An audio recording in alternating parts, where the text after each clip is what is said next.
channel.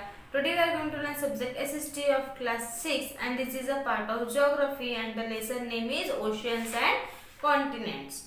Okay ये continents और ocean जो लेसन है इसका ये पार्ट 2 है और इस पार्ट 2 में हम ओशियंस के बारे में जानकारी देखेंगे। इसके पार्ट 1 में हमने जो टोटल 7 कॉन्टिनेंट्स है उसके बारे में हमने जानकारी ली थी कि कौन कौन से 7 कॉन्टिनेंट्स है, उनकी क्या किलोमीटर स्क्वायर कितने डिस्टेंस में है ना, कितने स्पेस में है, सबसे बड़ा कौन सा कॉन्टिनेंट है, छोटा कौन सा है, ये सारी इंफॉर्मेशन हमने उसमें देखे थे। ठीक है, तो आज हम इस पार्ट में ओशियंस के बारे में हम जानकारी लेंगे। तो सबसे पहला जो इसमें जो ओशियंस के बारे में जो बताया है, ठीक है, इसमें ओशियंस की कुछ इंफॉर्मेशन दी है कि ओशियंस जो है वो अपने वाटर मतलब सबसे लार्जेस्ट बॉडी है ओशियंस, जो पूरे पानी से कवर है और अपना जो अर्थ है वो टोटल कितना 2/3 जो पार्ट है अर्थ का 2/3 यहाँ तक का पूरा क्या है वाटर है। Okay, there are 5 oceans. यहाँ पे कितने ओशियंस है पूरे वर्ल्ड में? 5। ठीक है, the Arctic, Atlantic, Indian, Pacific and southern ocean. ठीक है, ऐसे 5 ओशियंस है, Arctic ocean, Atlantic ocean, Indian ocean, Pacific और southern ocean.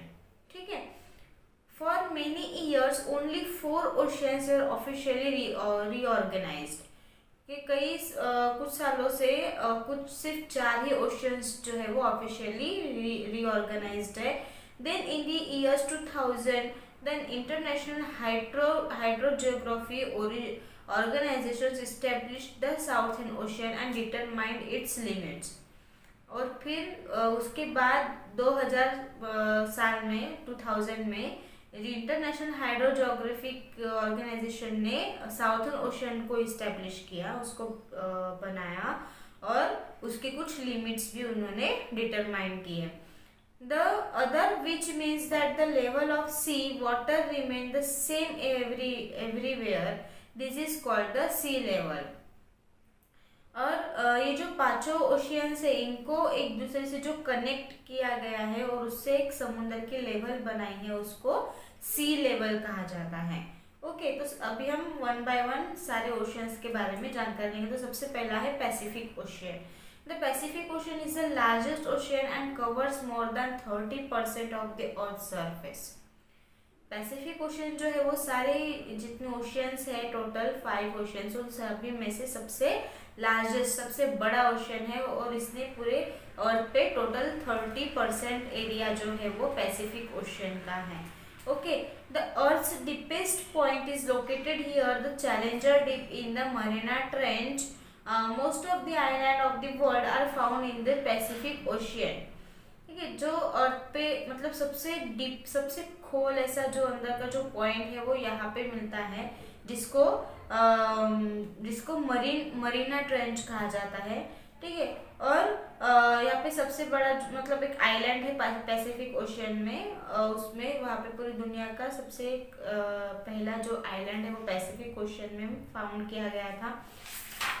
Most of the world's active and dormant volcanoes are also located in the Pacific Ocean basin. Pacific Ocean के basin में world का सबसे बड़ा जो वोल्केनो ज्वालामुखी वगैरह जो है वो वहीं पे देखे जा चुके हैं और वहीं पे होते हैं। The volcanoes form a ring around the basin and therefore it is called the Pacific Ring of Fire.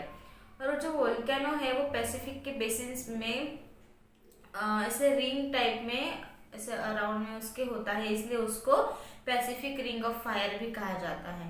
About 90% of the world's earthquakes occur along the ring of fire. उसका टोटल 90% जो है पूरी दुनिया का जो अर्थक्वेक जो होता है, भूकंप वगैरह जो होता है वो इस रिंग ऑफ फायर की वजह से ही होता है। सेकंड जो ओशियन है वो है अटलांटिक ओशियन।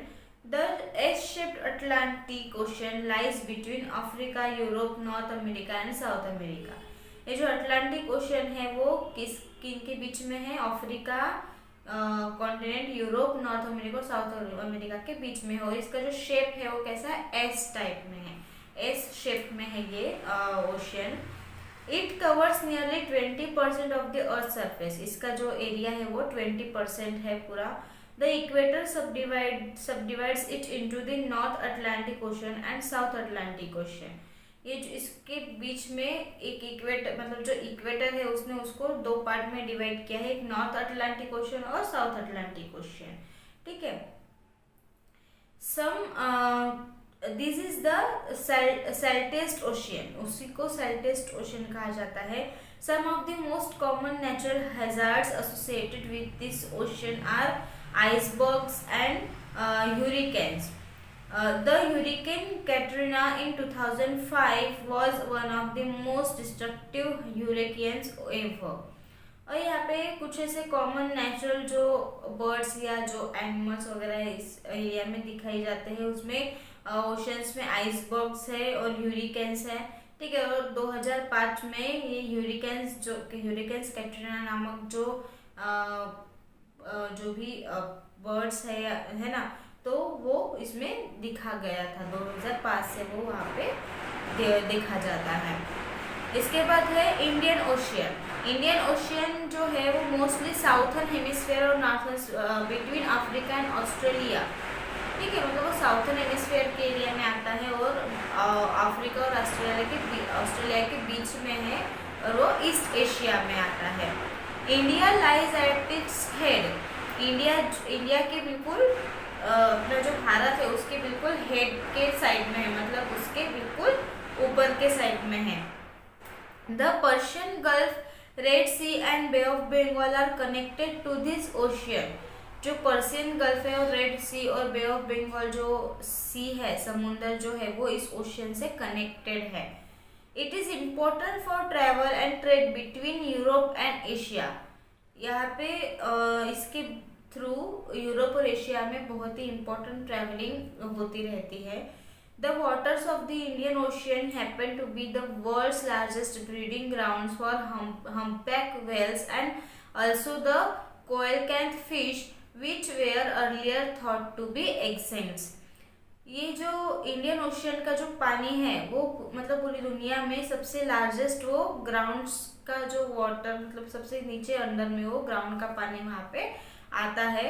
और वहाँ पे हम्पबैक्स और व्हेल्स, बड़ी बड़ी मछलियाँ जो है वो देखी जाती है वहाँ पे। और कोएलकैंथ नामक जो फिश होती है वो भी उस इंडियन ओशियन में पाई जाती है। अब नेक्स्ट ओशियन जो है वो है Arctic Ocean. The Arctic Ocean is the smallest of the world's 5 ocean. जो पूरे पांचों में सबसे छोटा है ये Arctic Ocean. The North West Passage and the Northern Sea Route are two important seasonal waterways. इसके दो इम्पोर्टेंट वाटरवेज है, एक नॉर्थ वेस्ट पैसेज जिस मतलब जो यूएस और कनाडा के थ्रू, यूएस और कनाडा में वो बहता है, और नॉर्थर्न सी रूट जो नॉर्वे और रशिया के थ्रू बहता है। ठीक है। A sparse network of air, ocean, river and land routes circumscribes the Arctic Ocean. जो स्पार्स नेटवर्क जो हवा के थ्रू, ओशियन और नदी के थ्रू और जमीन के रूट्स में ये आर्कटिक ओशन जो है वो बहता है। During the winters this ocean is frozen. Winter में ये जो ओशन है वो पूरा बर्फ से मतलब जम जाता है, पूरा फ्रोज हो जाता है। During summer ice melts and forms large icebergs and floating island. और समर में फिर वो जो आइस है वो मेल्ट हो जाते हैं और आइसबर्ग्स जो है वो बड़े बड़े से बन जाते हैं और वो फिर आइलैंड पे फ्लोट होते हैं, मतलब बहने लगते हैं। More fish live along the edges of the Arctic ocean than anywhere else on the earth. Earth के किसी भी जगह में जो मतलब कुछ ऐसे फिशेज जो है वो वहाँ पे हमें आर्कटिक ओशन में देखने को मिलते हैं, जो अर्थ में कहीं पे भी हमें वो देखने को नहीं मिलते हैं। It is the only place on the earth where polar bears live. वो एक दुनिया में एक ही वो प्लेस है जहाँ पे पोलर बियर्स रहते हैं, ठीक है, आर्कटिक ओशन के पास, आर्कटिक ओशन के एरिया में। They spend their lives mostly on the ice sheets of the Arctic Ocean. वो अपनी पूरी जो लाइफ है या उनकी जो जीवन है वो मोस्टली ज़्यादातर आइस के शीट्स पे ही, वो मतलब आइस पर ही, बर्फीले एरिया में ही वो अपना ज़्यादातर लाइफ बिताते हैं जो आर्कटिक ओशन में है। ठीक है। और अब लास्ट लास्ट ओशियन है Southern Ocean. The southern ocean is located around the South Pole across the Antarctic Circle in the Southern Hemisphere. जो साउथर्न ओशियन है वो साउथ के साइड में है, ठीक है, साउथ पोल के तरफ, और वो अंटार्कटिक सर्कल में है जहाँ साउथर्न हेमिस्फीयर है। It is the only ocean that stretches all around the world.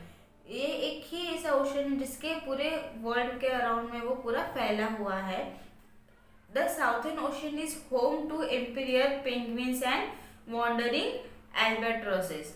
Southern ocean पे ज़्यादातर पेंगुइन्स और एल्बाट्रोसेस नामक जो बर्ड्स या जो एनिमल है वो हमें देखने को मिलता है, ठीक है। उनका वहाँ पे घर है, मतलब उनका घर है वो वहीं पे हमें देखने को मिलते हैं, ठीक है। तो स्टूडेंट्स आज का ये पार्ट 2 था और आज ये लेसन ख़त्म होता है यहीं पे, ठीक है। जो इस लेसन में सिर्फ कॉन्टिनेंट्स और ओशियंस के बारे में इंफॉर्मेशन दी कि कौन से कॉन्टिनेंट्स है और कौन से ओशियंस है, ठीक है, और वो कितने फैले हैं, कहाँ तक है, वो सारी चीज़ें हमें इस लेसन से समझने को, जानने को मिली है, ठीक है। तो स्टूडेंट्स आई होप आपको ये लेसन समझ में आ गया होगा। अगर आपको इस लेसन से रिलेटेड कोई भी डाउट हो तो आप मुझे कमेंट बॉक्स में ज़रूर पूछें। Thank you.